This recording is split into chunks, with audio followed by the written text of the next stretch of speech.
Hey everybody, Daniel Rubino here with Windows Central, and check it out, we got the Liquid Jade Primo with desktop kit now available at the Microsoft Store for $649.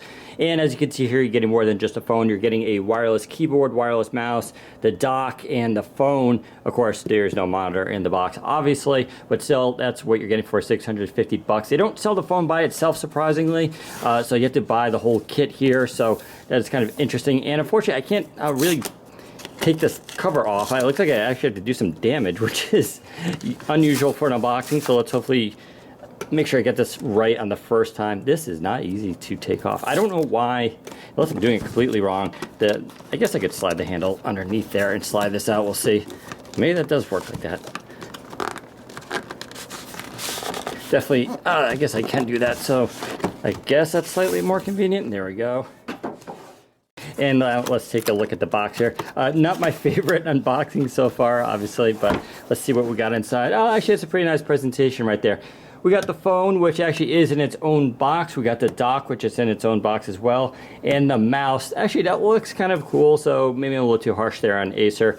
Let's see if we can now pull this out. So there is the Liquid Jade Primo box, which is actually a pretty nice looking box. And the last time I touched this phone was in January at CES, so it's been a while since it's actually made its appearance here in the US. Let's see if I can pull out the dock here. So we got the dock as well. Wireless mouse, which should be kind of nice. And then, of course, see, we got some documentation, I bet, in there. And then the keyboard too, which is, I don't even put a little tab there so you can pull it out. I might pull this big box to the side. So I haven't even seen much of this stuff. They do have it on full display at the Microsoft Store, so if you're curious, you can go to one if you are so lucky to have one in your area. I know most of you probably don't, which is a shame. And you can actually go online now and check to see if it's available at your local store, which is a nice new change they did. So that is the Acer keyboard. Pretty nice keyboard, pretty basic. Actually pretty good travel in there, I really can't complain.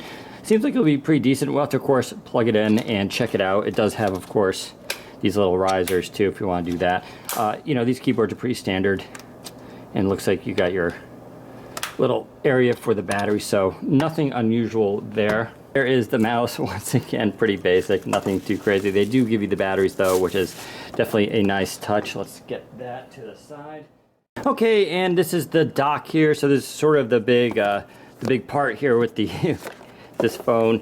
It basically allows you to connect to any desktop display, and let's go around the corner here. So what we have is a USB 3.0 high-speed port, your HDMI out, which is of course necessary, and then you have two USB 2.0 ports, and then the power jack. So pretty standard. It matches the device up, so you got that brushed metal effect. It's a sort of a hollow plastic. It's not the highest quality device that I've seen. You know, when you compare it to, say, the Microsoft dock, which is obviously a very solid one, this one is less so. It doesn't mean it's bad, of course, but you do have some little grips there on the bottom, but it is definitely more on the plastic side.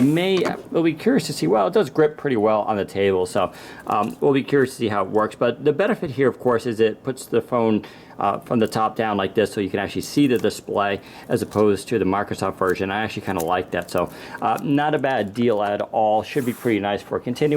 And now, of course, the king here, it is the Liquid Jade Primo. So this phone should be a pretty nice device. It is a 5.5-inch display, which is full HD. It's a little bit different from the Lumia 950, which has a quad HD display. It also means we should get better battery life. And let's open it up there. 5.5-inch AMOLED, so, oh, AMOLED, I didn't even kind of realize that. It's actually kind of a nice bonus. I'm a big fan of AMOLED displays. It's a very thin design. It's curved corners and everything, so it should feel nice in the hand. This is a dual SIM model. Should work on AT&T and T-Mobile. No CDMA channels available, so I don't think you'll be able to use this on Verizon, of course, but, and there's the phone itself. Now, we'll be doing, of course, a proper review of this in the coming weeks, but I just want to give you guys a quick look. You can also see our other video back at CES to get a better idea of this phone. That is not a fingerprint scanner. That is the oddly placed speaker. It's actually not so oddly placed, it's oddly designed. Definitely kind of unique there. There is a 21 megapixel camera. We're not expecting a whole lot there. 21 megapixel sounds nice, but I'm not really that excited about this camera, but we'll have to see. Maybe they'll surprise us. Of course, you have two LED flashes there, and it is the dual color one, which is actually kind of nice. So that flash should be actually pretty decent. Going around to the top there, 3.5mm headset jack. Going down to the bottom, of course, there's your USB Type-C. I imagine this has fast charging as well. And then, of course, you have power key and a volume rocker here, your dual SIM trays, which should be decent. I believe it takes external storage as well, so it should be a pretty solid device. It is running a Snapdragon 808 processor, so that's the exact same one as the Lumia 950.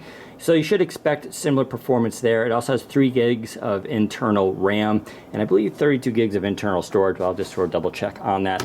Other than that, in the box here, let's see what else we got. Oh, and that is cool. So they show this in the pictures, but they do include a nice cover. So it's one of these folio covers, so it snaps in there, and then it just kind of covers the display. It doesn't seem like there's anything magnetic or unique about it, but we'll have to see. This does have a hall sensor on it, which is sometimes used with smart covers, so I don't know, maybe it does something cool. Head to Windows Central for the article, and I'll put it in there, but it does do anything cool there. There's your cutout for your speaker and the camera, but you know, nice little touch that they included that. It's also sort of a brushed metal, which seems nice. And then going into here, looks like we're going to have our cord and everything. So there's your wall charger. They do give you headphones, which I guess is pretty nice, and some different earbuds. So you don't see that too often, but hey, for 650 bucks, at least you're getting that. And there's your USB Type-C cord, nothing too unusual. And then I think just paperwork here at the bottom. Okay, we're back, everybody, and as you can see, I got the phone all booted up here. We are running Windows 10 Mobile build 10586.318. So that is a little bit of an older version, but of course, there is no interference here, so we can just update to the latest build of 10586. Or if you want to put the fast ring on there and go right to the anniversary update, you can do that as well. So I still need to check for updates to see if there's anything there from Acer in terms of firmware or anything. Let's see, what else did I forget to mention? There is an 8 megapixel front-facing camera, which is sort of a nice touch as well. There is no Windows Hello on this whatsoever. Nothing with the front-facing iris scanners, and of course no fingerprint scanner, so unfortunately that is left out. Overall though, the device feels really nice in the hand. I really do enjoy this. What makes this display a little bit unique, besides being AMOLED, is it's 5.5 inch, which is actually right in between the 950 and 950 XL, which is 5.2 and 5.7 inches. So it's sort of a nice in-between device if you didn't prefer any of those. And I actually do like how this feels in the hand. 32 gigs of storage, nothing unique about the software. This is just straight up Windows. Acer did nothing here in terms of customization, which is a pretty good thing. If you're wondering about those are soft keys, so you can hide them. Companies are doing a lot of that these days, so unfortunately, I know some people will have strong opinions on that, but no different there. Let me get to the cover here. So as I mentioned, this cover may be a smart cover, and I was actually right. It is a smart cover. What I mean by that is, so I got the device here and I close it, and it closes actually pretty nice. It's not magnetic, but it does feel like it wants to stay closed, which is pretty good. But what happens is when you do that, you can see it turns on, so it automatically knows, which is a nice little touch, right? I mean, it's nothing groundbreaking. Everybody's been doing this for years, but we haven't really seen too much in the way of smart covers since the HTC One M8 did it. This isn't as cool as that cover, but still a nice touch, and the fact that they throw it in the, you know, the kit here for you is pretty good. I'm not a huge fan of these kind of cases myself, but you know, that is kind of neat how it does that. So definitely neat. That's part of that Hall sensor. Also, HP Elite X3 has that as well, so we'll probably see that feature from them too. But there you go. So that was a quick unboxing of the Acer. I'll be using this for the next week or two, and I'll let you know what I think. If you have questions, leave them in comments. Tell us what you want to know about it, and we'll try to answer. But there you go. Head to Windows Central for more information and tell us what you think. Take care, everybody.